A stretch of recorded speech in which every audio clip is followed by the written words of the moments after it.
The Line by Rachel Lynch. Helen Scott Royal Military Police Thrillers Book 2. Read by Olivia Mace.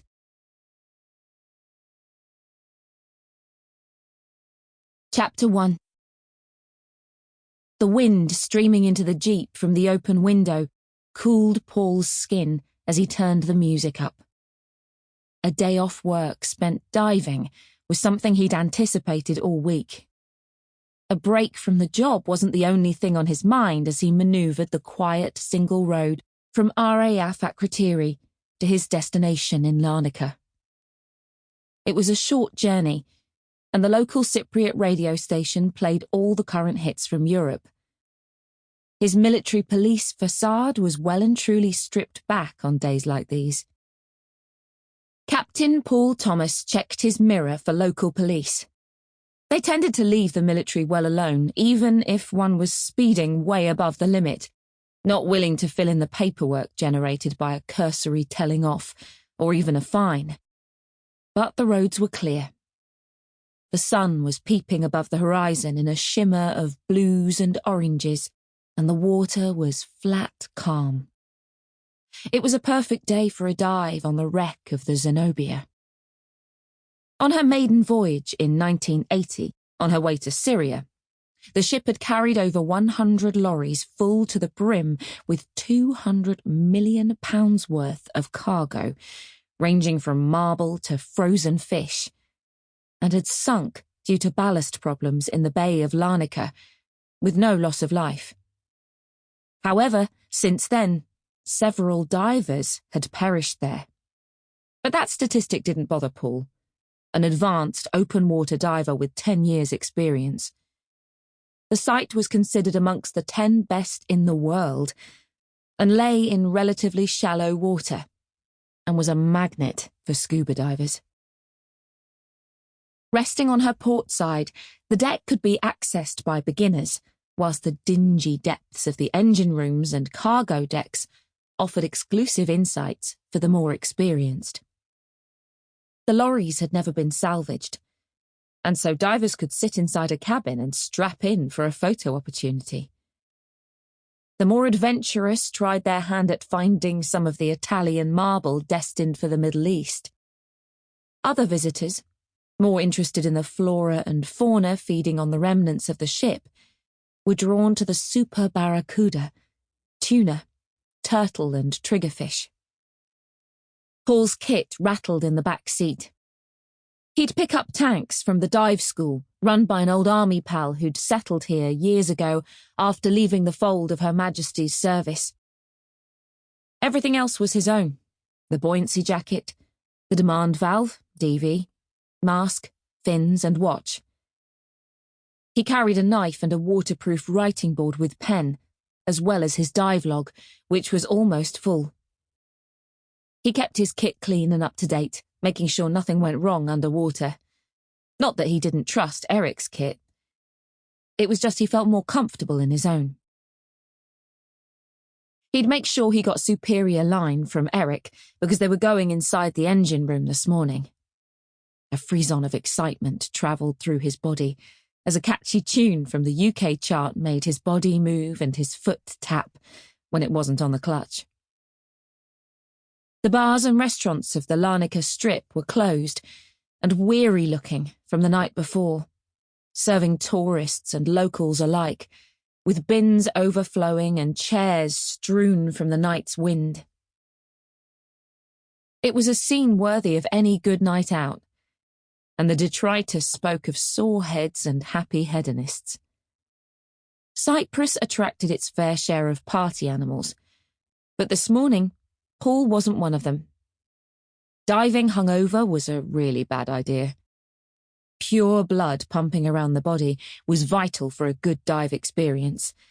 Alcohol residue caused equalization problems and nausea, and besides, off-gassing bubbles in the blood after any dive was a serious process, and Paul put safety first.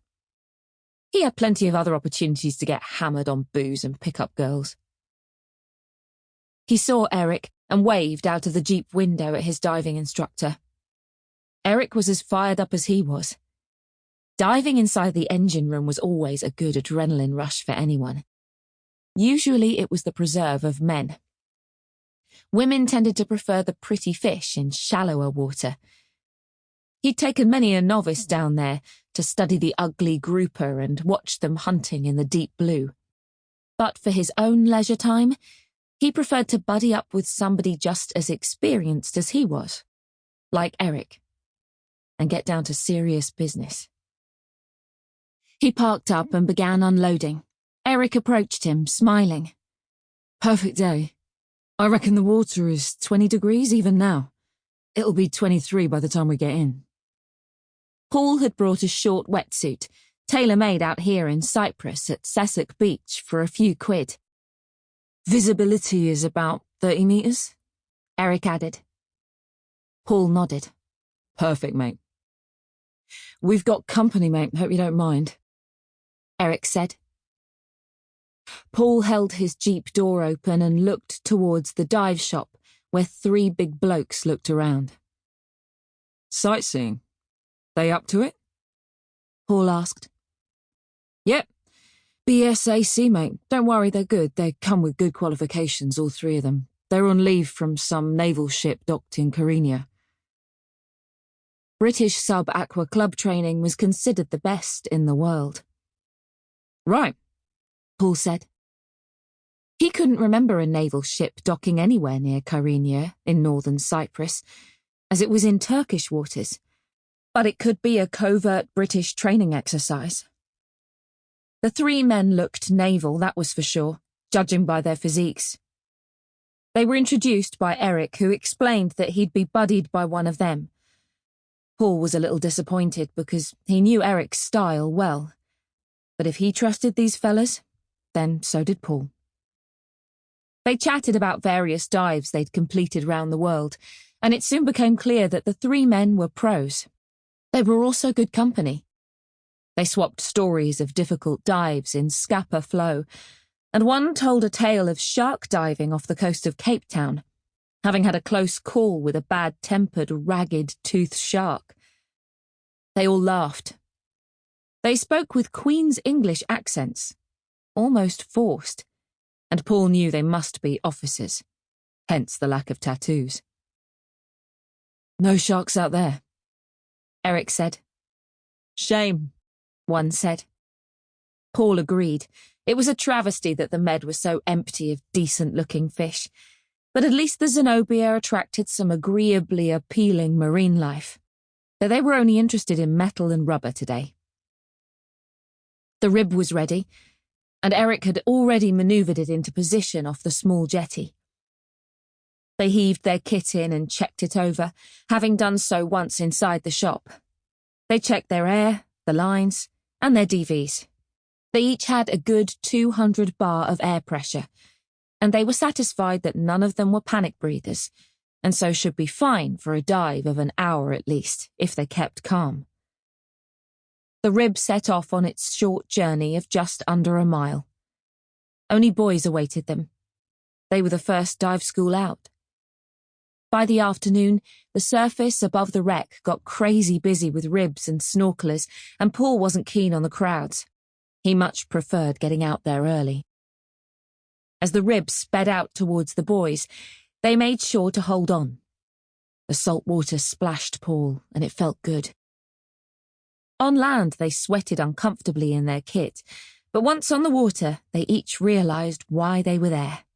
It would only get better once they pushed off the back of the rib and felt the work of their weight belts, so they could slowly descend into the cool depths, to a world of secrecy and wonder.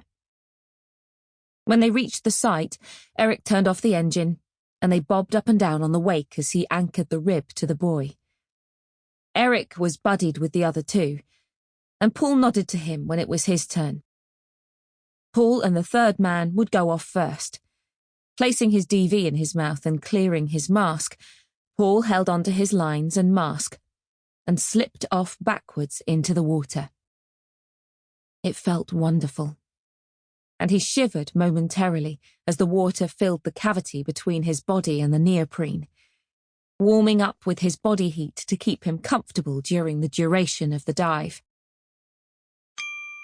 Sample complete. Ready to continue?